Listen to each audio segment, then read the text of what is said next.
तो कहानी की शुरुआत दो लड़कियों से होती है जो कि एक पीर बाबा के पास आई हुई थी। पीर बाबा उन्हीं बाबाओं को कहते हैं जो कि जिन्स को लोगों के शरीर से बाहर निकालते हैं। खैर यहाँ पर उन दोनों लड़की में से एक लड़की के अंदर जिन था, जहाँ पर पीर बाबा कुछ चैंट करने लगते हैं। साथ ही साथ वो एक पट्टी पर खून से कुछ लिखते हैं, जिसके बाद उस लड़की के अंदर का जिन उस पर हावी होने लगता है और बेकाबू हो जाता है। ये देखकर बाबा के साथ वाले लोग उसे रोकने जाते हैं, लेकिन उन्हें भी वो पीटती है, जिसमें से एक की वो गर्दन तोड़कर उसे वहीं पर खत्म कर देती है। ये जिन काफी खतरनाक था, लेकिन बाबा ने उसे अपनी शक्तियों और चैंटिंग से काबू कर लिया था। जिसके बाद बाबा के चेले उस लड़की को एक पत्थर पर बांध देते हैं और फिर पीर बाबा उठकर उस लड़की की आंखों पर एक पट्टी बांध देते हैं। फिर पीर बाबा ने उसके सामने एक शीशा रख दिया था, जिसके बाद उसने उस लड़की की आंखों से पट्टी हटा दी, जिस वजह से उस लड़की के अंदर का जिन उस शीशे के अंदर चला जाता है, जिसे बाबा ने एक बक्से के अंदर कैद कर लिया था। और उसके बाद में उस बक्से को उन्होंने एक धागे से बांध दिया था। और आपको मैं बताना चाहूंगा कि अगर आपने टर्किश हॉरर मूवीज देखी होंगी तो आपको आइडिया होगा कि ये जो जिन्स होते हैं वो मिरर वर्ल्ड के अंदर ही रहते हैं, जिसके चलते वो इजीली यहाँ पर आ जा सकते थे।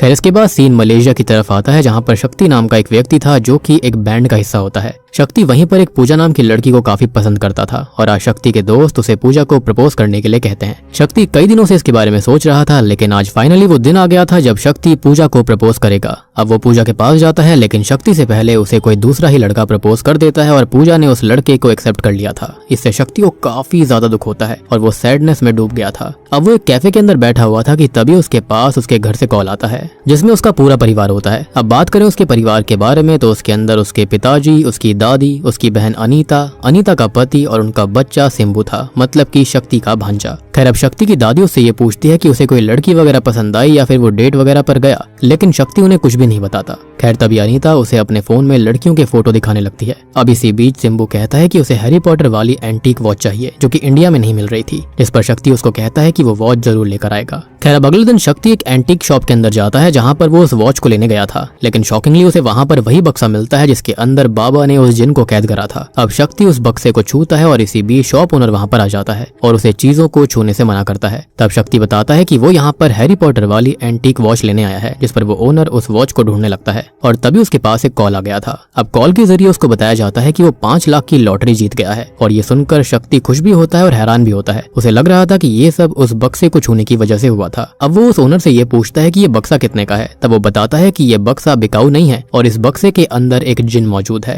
ये सुनकर शक्ति बिल्कुल हैरान रह गया था, क्योंकि उसने ऐसी चीज पहली बार सुनी थी और वो इससे थोड़ा डर भी जाता है। आई मीन ऑब्वियस सी बात है, ये सारी चीजें कहानियों में और किताबों में अच्छी लगती हैं। रियल लाइफ में कोई सुनेगा तो ऑब्वियस सी बात है उसे शौक ही लगेगा। तब ओनर ये बताता है कि इस जिन की कोई फिजिकल फॉर्म नहीं है, लेकिन वो ग्रो होता है। शक्ति पूछता है कि क्या ये गोस्ट है। तब वो ये बताता है कि ये जिन एक गुड लक चार्म की तरह है। अब ओनर ये बताता है कि जिसके पास भी ये होगा और अगर लोग उसको खिलाएंगे तो उसको ये जिन प्रोटेक्शन और गुड लक देगा और ये एक पेट की तरह है और जो कोई इसको अच्छे से पालता है उसका ये स्लेव बन जाता है और उसमें इतनी ताकत है कि उसे हर इविल चीजों से वो बचा सकता है और उसकी सारी इच्छाएं भी पूरी कर सकता है। अब ये सब सुनकर शक्ति उससे ये पूछता है कि उसे सारी चीजें डिटेल में जाननी है। तब ओनर उसको ये बताता है कि 700 साल पहले इंडोनेशिया के इस्लामिक किंग जो थे वो अपने धर्म को फैलाने के लिए वॉर डिक्लेयर करके अलग अलग कंट्रीज पर इन्वेड करते थे। बहुत सारे मुल्क जो कि अपने अपने धर्मों में मानते थे उन्होंने भी फाइट बैक किया और अपने लैंड को डिफेंड किया, लेकिन इन इस्लामिक राजाओं ने गोस्ट और अकल्ट प्रैक्टिसेस का इस्तेमाल करके अपने दुश्मनों पर हमला किया और इसी वजह से बहुत सारे लोग मारे गए। फिर कुछ टेरिटोरियल किंग्स जिन्हें कुछ बैटल्स में जीत मिली, उन्होंने देखा कि उनके वॉरियर्स इन गोस्ट की वजह से खत्म हो रहे हैं, तो उन्होंने कुछ सॉर्सरर्स यानी कि जादूगरों को बुलाया और रिचुअल्स करके इसका एक सॉल्यूशन निकाला, जो कि था जिन। और इस पर्टिकुलर जिन को उन्होंने एक स्पेशल वेपन बनाया था वॉर के लिए। और फिर इन राजाओं ने जिन्स की तादाद बढ़ाई, उनको इन बैटल्स में भेजना शुरू किया और वो जीतने लगे। धीरे धीरे जिन उनके लिए एक पेट और लकी चार्म की तरह बन गए और जो लोग पहले जिन को भूत समझकर डरते थे उन्होंने भी जिन को पेट की तरह अपने घरों में रखना शुरू कर दिया और इसी सबसे जिन एग्जिस्टेंस में आए थे। अब ये सुनकर शक्ति ओनर से ये कहता है कि वो इस जिन को रखना चाहता है, जिस पर वो ओनर हैरान था, लेकिन वो उसे वो बक्सा दे देता है। लेकिन शुरुआत में तो उसने ये कहा था कि ये बिकाऊ नहीं है, तो उसने इजीली बक्सा कैसे दे दिया। जिसके बाद शक्ति जो होता है वो चेन्नई एयरपोर्ट पर लैंड होता है, जहाँ पर उसका घर था। शक्ति ने अपने दोस्त को कॉल किया ताकि वो एयरपोर्ट पर उसको लेने आए। जिसके बाद वो अपना सूटकेस लेकर जाने लगता है कि तभी उसे एक लड़की ने आवाज लगाई। दरअसल उन दोनों का सूटकेस बदल गया था। अब शक्ति उस लड़की को देखता है और उसे वो लड़की काफी अच्छी लगती है। यहाँ वो लड़की अपना सूटकेस लेकर चली जाती है, जिसके बाद उसे उसके दोस्त का कॉल आता है, जो कि उसे पार्किंग लॉट में बुला रहा था। खैर अब अगले सीन में दोनों घर आ जाते हैं जहाँ पर सिम्बू उसका इंतजार कर रहा था। आते ही सिम्बू अपने मामा के गले लग जाता है, जिसके बाद वो अपने पापा से मिला जो कि उससे मिलकर इमोशनल हो गए थे। दरअसल उनकी बीवी और शक्ति की माँ के देहांत के बाद में वो काफी अकेले पड़ गए थे और शक्ति ही उनका इकलौता सहारा था, लेकिन उसके बाद वो भी फौरन चला गया। खैर अब वो अपनी बहन अनीता से भी मिलता है, लेकिन उसकी दादी यहाँ पर नहीं थी, वो बाथरूम में नहा रही होती हैं। जिसके बाद वो सबको वो जिन वाला बक्सा दिखाता है जिसमें से आवाज आ रही थी। वो सबको बताता है कि ये जिन एक लकी चार्म है, लेकिन सब काफी डरे हुए लग रहे थे। अब यहाँ पर शक्ति जो होता है सबको कंडीशंस बताता है कि इस जिन को कैसे रखना है, जिसके अंदर सबसे पहले कंडीशन थी कि इसे पानी से दूर रखना होगा, दूसरी कंडीशन इसे सनलाइट से भी दूर रखना है, तीसरी कंडीशन इसे 12 बजे से लेकर सुबह 5 के बीच में ही फीड करना होगा, यानी खाना खिलाना होगा। और ये सुनकर वो सभी हैरान थे कि जिन खाना भी खाते हैं। खैर शक्ति कहता है कि अगर उन्होंने उसे यहाँ पर रखा तो उनका भाग्य बदल जाएगा, अच्छा हो जाएगा। लेकिन इसी बीच कामवाली आकर बताती है कि दादी जी जो है वो बाथरूम में गिर गई हैं। ये सुनकर सभी शक्ति की तरफ देखने लगते हैं। खैर इसके बाद वो लोग उसे हॉस्पिटल ले जाते हैं और हॉस्पिटल में दादी जी को ट्रीटमेंट दिया जाता है, जहाँ पर बताया जाता है कि दादी बिल्कुल ठीक है और वो बिल्कुल ठीक हो जाएंगी। लेकिन इसी बीच वहाँ पर एक लड़का आता है जिसके पीछे पीछे नर्स प्रिया भी थी, और प्रिया वही लड़की है जो कि शक्ति को एयरपोर्ट पर मिली थी, यानी कि जिससे उसका सूटकेस चेंज हो गया था। अब प्रिया को देखकर शक्ति उसका पीछा करने लगता है और पीछा करते करते उसके पास एक आइडिया आता है, जहाँ पर वो रोने का नाटक करता है और उसकी आवाज सुनकर प्रिया उसके पास आती है, जहाँ पर वो उससे ये पूछती है कि वो क्यों रो रहा है। तब वो बताता है कि उसकी दादी ठीक नहीं है। तब वो ये बताती है कि वो बिल्कुल ठीक है। अब यहाँ प्रिया उससे अपना नंबर मांगती है ताकि वो उससे उसकी दादी की हेल्थ के रिगार्डिंग कांटेक्ट कर सके, और शक्ति भी बिना समय बर्बाद किए उसे अपना नंबर दे देता है। अब अगले सीन में ये लोग घर आ जाते हैं, जहाँ पर वो जिन के बॉक्स को एक जगह पर रख देते हैं जिसमें उस जिन की लाल आंखें दिखाई दे रही थी। खैर अब हम शक्ति को उसके दोस्त के साथ देखते हैं जो कि हिसाब लगा रहा था कि उसे बैंड ओपन करने के लिए कितना पैसे चाहिए होगा, और वो अपना बजट बनाता है जो कि 15 लाख का था, लेकिन फिलहाल उसके पास 5 लाख ही थे। और ये बात वो अपने दोस्त को बताता है कि उसे एक बैंड ओपन करना है और उसके लिए उसे 15 लाख चाहिए, लेकिन फिलहाल उसके पास 5 लाख ही थे जो कि उसने लॉटरी में जीते। अब ये सुनकर उसका दोस्त उससे कहता है कि मात्र 5 लाख, और इतना तो लोग इंडिया में रहकर भी कमा लेते हैं, और वो फॉरेन में खाली 5 लाख की सेविंग कर आया है। खैर अब शक्ति अपने फ्रेंड से हेल्प मांगता है, जिस पर उसका दोस्त उसे ताना मारते हुए मना कर देता है और ये भी कहता है कि वो पैसे जिन से ही क्यों ना ले ले, अगर वो इतना उसका लकी चार्म है तो। खैर यहाँ पर उसका दोस्त उससे लोन लेने के लिए कहता है और ये बताता है कि कुछ लोगों को वो जानता है जो कि लोन दे सकते हैं। इसके बाद दोनों ही लोन लेने के लिए जाते हैं, लेकिन सभी लोग उनको वहां से भगा देते हैं। अब इन सब चीजों से परेशान होकर रात में ये दोनों बार में बैठते हैं, दारू पीते हैं, और वहाँ पर एक शराबी आया हुआ था। शराबी उनसे बातें करने लगता है कि तभी शक्ति उससे हेल्प मांगने लगता है। तब वो आदमी कहता है कि वो एक को जानता है जो कि उसे लोन दे सकता है, लेकिन उसका इंटरेस्ट जो है वो काफी ज्यादा होता है। लेकिन शक्ति अब कुछ भी करने के लिए तैयार था, लेकिन उसका दोस्त उसे कहता है कि कहाँ वो इस शराबी पर विश्वास कर रहा है। तब शराबी ये बोलता है कि वो सच बोल रहा है और वो आदमी उससे रात में ही मिल सकता है, और अभी रात ही थी, इसलिए वो लोग जाने के लिए तैयार हो गए थे। लेकिन जाने से पहले शक्ति ने अपनी बहन को कॉल करके कहा था कि वो जिन को फीड कर दे, क्योंकि 12 बजने वाले हैं। और ये सुनकर वो ये कहती है कि उसे डर लग रहा है। तब शक्ति उसको बताता है कि उसे डरने की जरूरत नहीं है, क्योंकि वो जिन एक अच्छा जिन है। इसके बाद रात के 12 बज जाते हैं और अनीता उस जिन को दूध और बिस्किट देने जाती है। अब जिन के डब्बे के अंदर एक स्लाइडिंग ड्रॉर था जिसके अंदर वो बिस्किट और दूध को रख देती है। खैर वो इसके बाद जाकर सो जाती है और वो काफी डरी हुई थी। अब रात के 2 बजे उसकी दोबारा नींद खुलती है और इस बार वो चेक करने जाती है कि जिन ने सच में खाना खाया भी है या फिर नहीं। जब वो चेक करती है तो हैरान रह जाती है, क्योंकि बिस्किट खाए गए थे और दूध भी कम हो गया था। ये देखकर वो काफी डर गई थी। ऑब्वियस ही बात है कि इतनी खतरनाक चीज घर पर थी जो कि इंसान नहीं है और वो खाना भी खा रही है। खैर अब अगले दिन सभी डर के मारे उस जिन वाले बक्से के पास बैठे हुए थे।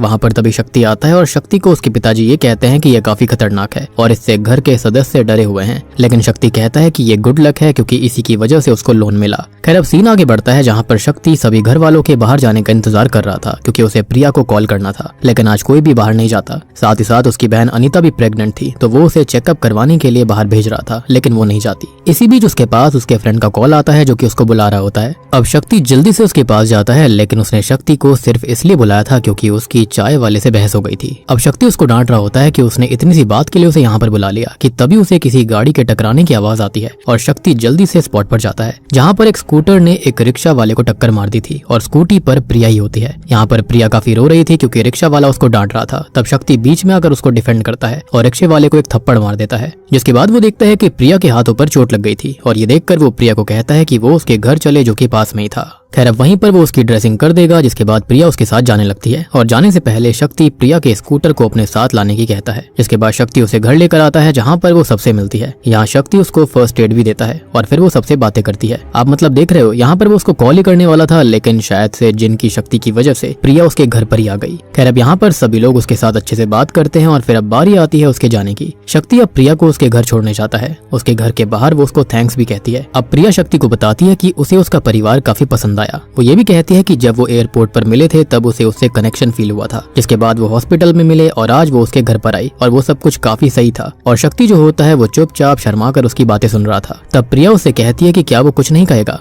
तभी शक्ति उससे हड़बड़ी में ये कह देता है कि वो उससे प्यार करता है, उससे शादी करना चाहता है। अब ये सुनकर प्रिया वहाँ से जाने लगती है और शक्ति को ऐसा लगता है कि उसने ये क्या बोल दिया, लेकिन प्रिया पीछे से आकर उसके गले लग जाती है, मतलब कि वो भी उसको पसंद करती थी। अब प्रिया रोज शक्ति के घर आती और अच्छे से घर वालों के बीच में घुल मिल जाती है। इसी बीच प्रिया उस बक्से को देखती है और उसका ड्रॉर खोल देती है, जिसकी वजह से एकदम प्रिया को कुछ हो जाता है। ऐसा लग रहा था कि जैसे वो किसी के वश में आ गई हो। लेकिन तभी प्रिया का कॉल आ जाता है और प्रिया बात करने लगती है। लेकिन तभी उस ड्रॉर के अंदर से एक जिन का हाथ निकलता है जो कि प्रिया को पकड़ने की कोशिश कर रहा था। लेकिन तभी वहां पर शक्ति आ जाता है और उसने ये सब देख लिया था। लेकिन जब शक्ति प्रिया को आवाज लगाता है तब वो हाथ दोबारा अंदर चला जाता है। अब शक्ति ने वो ड्रॉर बंद कर दिया था और कुछ दिन बाद प्रिया और शक्ति शादी कर लेते हैं। जैसे ही उनकी शादी होती है और प्रिया घर आती है, वैसे ही जिन घर के अंदर आजादी से घूमने लगता है। अब अगले सीन में शक्ति के पिता टीवी देख रहे थे, जिसमें खबर में बताया जा रहा था कि एक मशहूर बिजनेसमैन राधा कृष्णन की तबीयत बहुत खराब है और वो हॉस्पिटल में भर्ती हैं। और ये वही हॉस्पिटल था जहाँ पर प्रिया काम करती थी। अब इसी बीच टीवी का चैनल अचानक से बदल जाता है और शक्ति के पिताजी दोबारा से चैनल चेंज करते हैं, लेकिन एक बार फिर से चैनल चेंज हो गया था। तब वो गौर करते हैं कि टीवी का जो रिमोट था वो तो हवा में उड़ रहा था और तभी उसके सामने जिन आता है जो कि स्मोक से बना हुआ था और उसे देखकर वो सोफे के पीछे छिप जाते हैं। जिसके बाद वहां पर शक्ति का फ्रेंड आता है जो कि टीवी देखने लगा था, लेकिन जिन उसके सर पर मारने लगता है और वो पीछे मुड़ता है, लेकिन वहां पर कोई भी नहीं था। लेकिन दोबारा से उसको जिन मारता है और तब वो शक्ति के पिताजी को देखता है। उसको लगता है कि ये काम वही कर रहे हैं, लेकिन वो ये कहते हैं कि ये जिन ने किया है। और तभी जिन उसके सामने भी आ जाता है, जिसको देखकर वो भी सोफे के पीछे छिप गया था। अब सोफे के नीचे से वो दोनों जिन के पैरों को देखते हैं और तभी वहां पर दादी जी आ जाती हैं। जिसके बाद रात में शक्ति सो रहा था कि तभी वो सपने में प्रिया को देखता है, जिसने की एक रानी की तरह कपड़े पहने हुए थे। लेकिन उसी सपने में वो प्रिया को गिरते हुए भी नोटिस करता है। खैर, अब इसी भयानक सपने की वजह से शक्ति की आंख खुल जाती है। अब शक्ति बाहर जाकर स्मोक करने लगता है कि तभी वहां पर प्रिया आ जाती है और प्रिया की एक झलक के अंदर उसे भूत दिखाई देता है, लेकिन वो उसका वहम था। अब अगले दिन शक्ति का फ्रेंड बाथरूम से नहाकर बाहर निकलता है, जो कि किसी कारण से शक्ति के घर पर ही था और मिरर में खुद को वो देख रहा था। तभी उसके पीछे से झट से जिन निकलता है। अब ये सब देखकर वो हैरान हुआ ही था कि तभी अचानक से वो शीशा भी टूट जाता है और उसमें से एक जलता हुआ स्कल निकलता है और उसका पीछा करने लगता है। जिसके बाद वो भाग जाता है और उसे अनीता का पति भागते हुए देख लेता है और उसका पीछा करने लगता है। वो जानना चाहता था कि वो इस तरह से नंगा क्यों भाग रहा था, लेकिन बीच में ही उसका एक्सीडेंट हो जाता है और उसके पैर में लग जाती है। खैर, अब अगले सीन में शक्ति घर के अंदर आता है, जहाँ पर वो अनीता के पति को लंगड़ाते हुए देखता है और पूछता है कि उसे क्या हुआ। तब दादी बोलती है कि इसका एक्सीडेंट हुआ है और ये उस जिन की वजह से हो रहा है। यहाँ पर वो भी समझ रहा था कि जिन उनके लिए ठीक नहीं है। खैर, इसी बीच उसका फ्रेंड भी वहाँ पर आता है, जो कि बाबा का रूप बनाकर आया था और वो उस जिन को वहाँ से हटाना चाहता था। तब शक्ति खुद उस जिन को वहाँ से हटाने लगता है, लेकिन अनीता उस जिन के वश में आ गई थी और वो ये कहती है कि उसे यहाँ से मत हटाओ, क्योंकि उसके पति का एक्सीडेंट उसी की लापरवाही की वजह से हुआ है और इसमें जिन का कोई भी दोष नहीं है। और ये कहकर वो उसे हटाने नहीं देती, यानी कि जिन को बाहर निकालने नहीं देती। अब सीन रात की तरफ आता है, जहाँ पर हम उसी लोन शार्क को देख पाते हैं जिसने शक्ति को लोन दिया था। वो अपने आदमियों को कहता है कि शक्ति ने उन्हें 3 महीने का इंटरेस्ट अभी तक नहीं दिया और वो फोन भी नहीं उठा रहा, इसलिए कल वो उसके पास गुंडे लेकर जाएं और उसको सबक सिखाएं। अगले दिन शक्ति एक बाबा के पास जाता है, जहाँ पर बाबा के पास वो उस बक्से को रखता है और बाबा उस बक्से में टोटका करता है। जिसके बाद वो शक्ति को कहने लगता है कि अब ये जिन उसके परिवार को परेशान नहीं करेगा। अब शक्ति उस जिन वाले बक्से को घर ले जाने लगता है, लेकिन रास्ते में उसे गुंडे रोक लेते हैं और बाहर निकलकर पीटने लगते हैं। खैर, इसी बीच अचानक से कार हिलने लगती है और एक आदमी उस कार के दरवाजे को खोलता है, जिसके अंदर वही बक्सा था और अब वो जिन उसको दूर फेंक देता है। जिसके बाद वो शक्ति के साथ खड़ा हो जाता है और सबको मारने लगता है। ये देखकर वो सभी लोग वहाँ से डर के मारे भाग जाते हैं। यानी कि काफी वियर्ड चीज थी कि अगर इस जिन को नुकसान पहुंचाना ही होता तो वो शक्ति को पिटने देता, उसने यहाँ पर उसकी हेल्प क्यों करी। अब शक्ति भी ये सब सोच रहा था कि तभी उसके पास एक कॉल आती है, जो कि उसके फ्रेंड की थी, जो कि उसको कह रहा था कि उसकी बहन की डिलीवरी का टाइम आ चुका है और अब शक्ति तुरंत ही हॉस्पिटल पहुंचे। अब सबसे पहले शक्ति घर जाकर उस बक्से को रखता है और तुरंत ही हॉस्पिटल जाता है, जहाँ पर उसकी बहन को लड़का हुआ था और उसके होने से सभी काफी खुश थे। अब अगले सीन में ये लोग बेबी को घर लाते हैं और घर पर सिर्फ प्रिया थी, वो भी अकेले। दादी प्रिया को बुलाने जाती है, लेकिन वो जोर से चिल्लाती है। उसकी चीख सुनकर सभी अंदर आ गए थे, जहाँ पर प्रिया जख्मी हालत में थी और बेहोश थी। साथ ही साथ उसका खून भी बह चुका था और तो और खून उस बक्से पर लगा हुआ था, मतलब कि शायद ये सब कुछ जिन ने ही किया था। दादी भी जिन को ही कोस रही होती है और ये सब देखकर शक्ति को भी गुस्सा आ गया था, इसलिए शक्ति उस बक्से को बाहर फेंक देता है, जिससे कि उस बक्से में लगा हुआ धागा टूट जाता है। अब शक्ति अंदर चला जाता है, लेकिन अब यहाँ पर जिन जो था वो पूरी तरह से अपने फिजिकल फॉर्म में आ चुका था। खैर अब वो लोग प्रिया को हॉस्पिटल ले जाते हैं, जहाँ पर प्रिया को होश नहीं आता।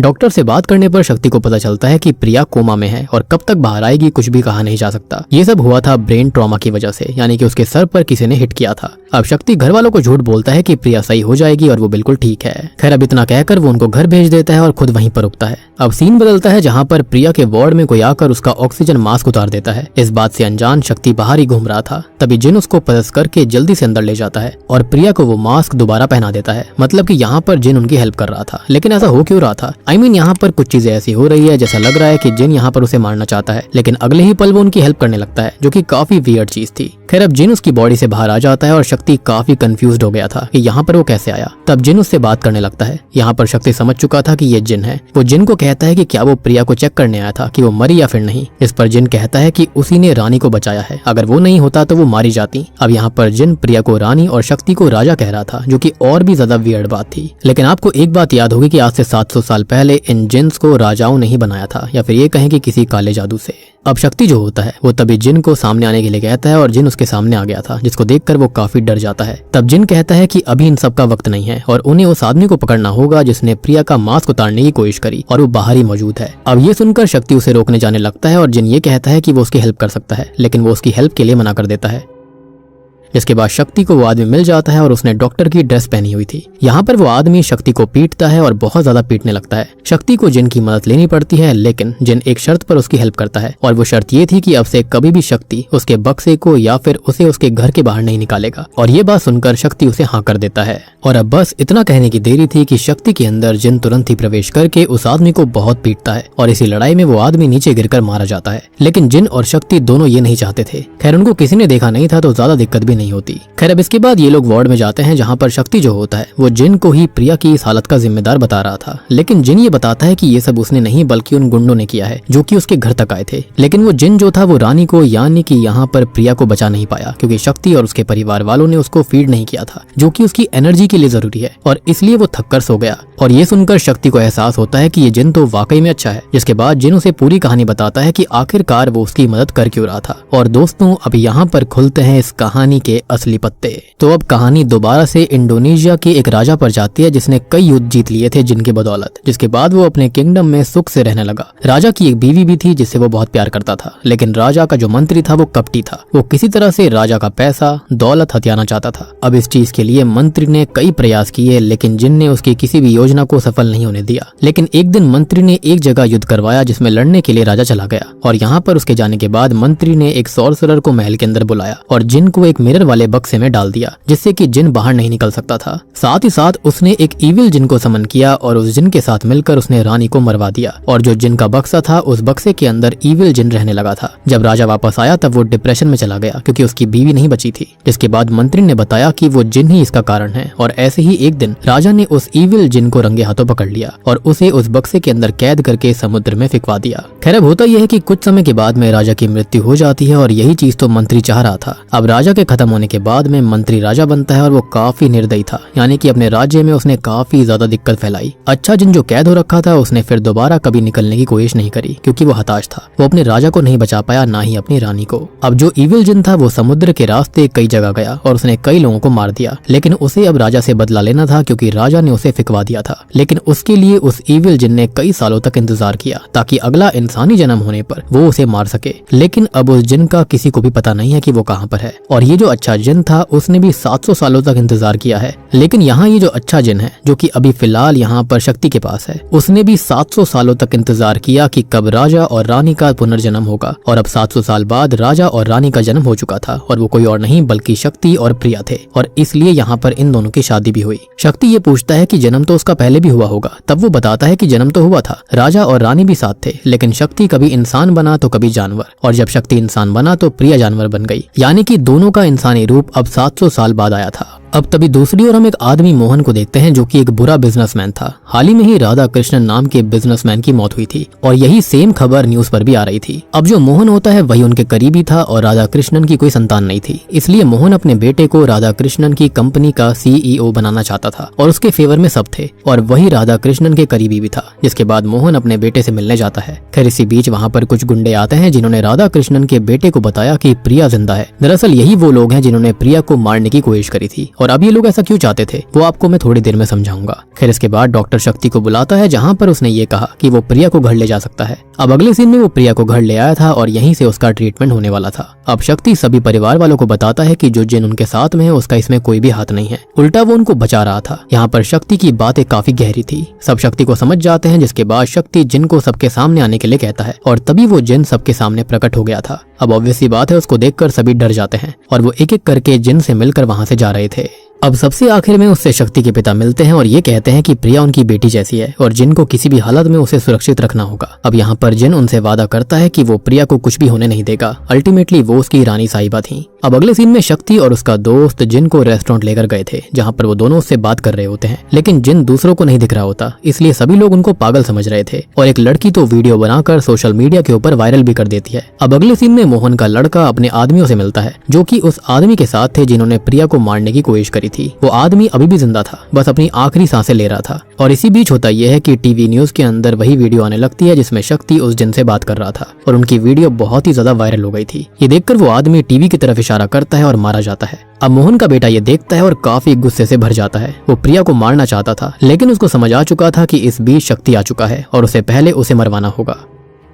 अब दूसरी ओर हम देखते हैं कि शक्ति का पूरा परिवार जो था वो शहर से ही बाहर चला गया था और उसी रात गुंडे प्रिया को मारने वाले थे, लेकिन शक्ति जिन की मदद से सबको मार देता है। अब एक आदमी प्रिया के पास भी आ जाता है लेकिन वो उसे भी मारकर भगा देता है। अब शक्ति यहाँ पर ये सोचता है कि आखिरकार ऐसी कौन सी बात है जिस वजह से वो प्रिया को मारने की कोशिश कर रहे हैं। अब इसी बीच शक्ति को याद आता है कि हॉस्पिटल के अंदर जिस आदमी ने प्रिया का ऑक्सीजन मास्क हटाया था उसका वॉलेट अभी भी उसके पास है। चेक करने पर उसे उसके अंदर से एक बिल मिलता है जो कि एक होटल का था। होटल पर जाकर वो अपने एक पुलिस वाले दोस्त की हेल्प लेता है जिससे कि वो सीसीटीवी फुटेज देखता है जिसके अंदर वही लोग दिखते हैं जिन्होंने प्रिया को मारने की कोशिश करी। बाहर वो एक कार के अंदर बैठते हैं जिसका नंबर पुलिस ले लेती है। अब सीन चेंज होता है जहाँ पर पुलिस वाले ने उन नंबर्स को ट्रेस किया था और फिर जिन और शक्ति उस एड्रेस पर जाकर उस आदमी को पकड़ते हैं। वो उसे मार मार कर पूछते हैं कि वो प्रिया को क्यों मारना चाहते हैं, जिस पर वो ये बताता है कि एक दिन उसको एक कॉल आया था जिन्होंने प्रिया को खत्म करने के लिए कहा और वो कौन था ये भी वो आदमी उसे बता देता है। अब इसके बाद वो लोग आगे बढ़ते हैं कि तभी शक्ति के दोस्त का कॉल उसके पास आता है। दरअसल शक्ति का फोन टूट गया था लड़ाई में और उसके अंदर आखिरी वीडियो और मैसेज थे जो कि प्रिया ने भेजे थे,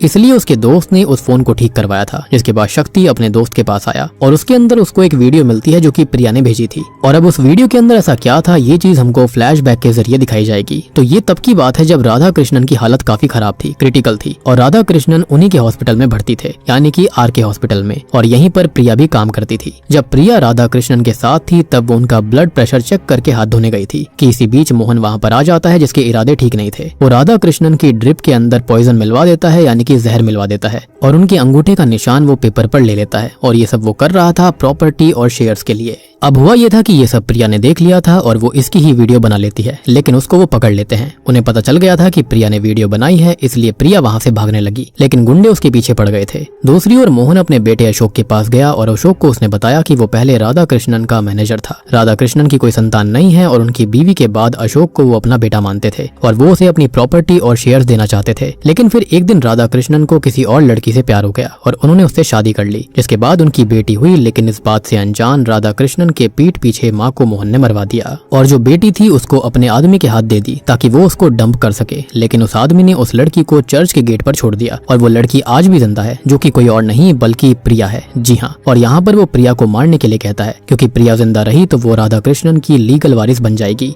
ये सुनकर अशोक जाता है अपने गुंडे दोस्तों के साथ प्रिया के पीछे, लेकिन प्रिया ने दरवाजा बंद कर लिया था। लेकिन वो लोग उसको तोड़ देते हैं और थोड़ी देर ढूंढने के बाद अशोक को प्रिया मिल गई थी। वो प्रिया को काफी मारते हैं और फोन के बारे में पूछने लगते हैं, लेकिन प्रिया नहीं बताती कि फोन कहाँ पर है। तब वो लोग उसे मारते हैं और इतना पीटते हैं कि उसका खून जिन के बक्से पर उड़ जाता है। अब यहाँ जब वो प्रिया को चेक करते हैं तब उनको पता चलता है कि प्रिया की सांसें नहीं चल रही, जिससे उनको ऐसा लगा कि वो मारी गई और इसलिए वो वहाँ से चले गए थे। अब आपको समझ में आया होगा कि वहाँ पर खून के दाग कैसे आए थे और सबको क्यों लगा कि ये सब जिन ने किया था, जबकि ये सब जिन ने नहीं किया था, बल्कि यहाँ पर तो अशोक और मोहन जो थे वो प्रिया को मारना चाहते थे, क्योंकि वही यहाँ पर राधा कृष्णन की बेटी थी और अगर वो जिंदा रहती तो सारी प्रॉपर्टी उसकी हो जाती। तो अब आपको समझ में आया होगा कि ये पूरा फसाड़ किस बारे में था। मतलब ऑब्वियस सी बात है कि वो रानी थी तो पैसा और प्रॉपर्टी तो उसके पास किसी तरह से तो आनी ही थी। अब सीन प्रेजेंट टाइम में आता है जहाँ पर प्रिया उठती है और उठते ही वो अनीता के पास आ गई थी। अनीता उसको संभालती है, जिसके बाद में प्रिया अपने फोन को ढूंढकर लॉयर को कॉल करती है और बताती है कि राधा कृष्णन के खूनी मोहन और उसका बेटा अशोक है और उसे एविडेंस के तौर पर वो वीडियो भी भेज रही है।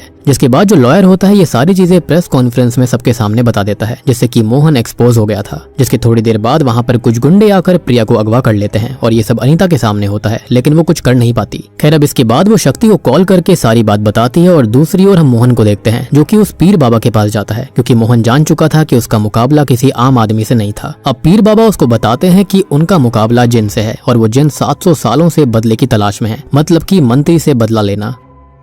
और सबसे बड़ी बात कि वो मंत्री कोई और नहीं बल्कि मोहन ही है। जी हाँ, यानी कि उसका भी यहाँ पर पुनर्जन्म हुआ था। खैर अब मोहन उससे उपाय के बारे में पूछता है, तब वो बाबा उसको एक जड़ी बूटी के बारे में बताते हैं जिसके जरिए वो उस जिन को बक्से में कैद कर लेंगे और बक्से में आने के बाद जिन कुछ नहीं कर पाएगा। लेकिन इससे भी काम नहीं चला तो उसके पास एक और जिन है और ये है वही इविल जिन जिसे पीर बाबा ने मूवी की शुरुआत में लड़की के अंदर से निकाला था। यानी कि वो वही जिन था जिसको राजा ने 700 साल पहले कैद करके समुद्र के अंदर फेंक दिया था। अब इसी बीच होता यह है कि मोहन के पास अशोक का कॉल आता है और वो उसको बता देता है कि वो एक्सपोज हो चुके हैं और उसने उस लड़की को पकड़ लिया है, जिस पर वो ये कहता है कि वो उस लड़की को काफी भयानक मौत देंगे। जिसके बाद मोहन अशोक के पास जाता है जहाँ पर प्रिया उसके साथ थी। प्रिया ऑलरेडी घायल थी कि तभी वहाँ पर एंट्री होती है शक्ति की, जो कि सबको एक एक कर मारता है, लेकिन चालाकी दिखाकर वो लोग उस पर पीछे से वार करते हैं और अशोक उस पर आगे से वार करता है और तभी मोहन बीच में आता है और बाबा उस बॉक्स को ले लेते हैं। अब मोहन जो होता है वो शक्ति के ऊपर उस जड़ी बूटी को डाल देता है जिससे कि वो जिन कैद हो गया था। अब इसके बाद मोहन अपने आदमियों से शक्ति को खत्म करने के लिए बोलता है।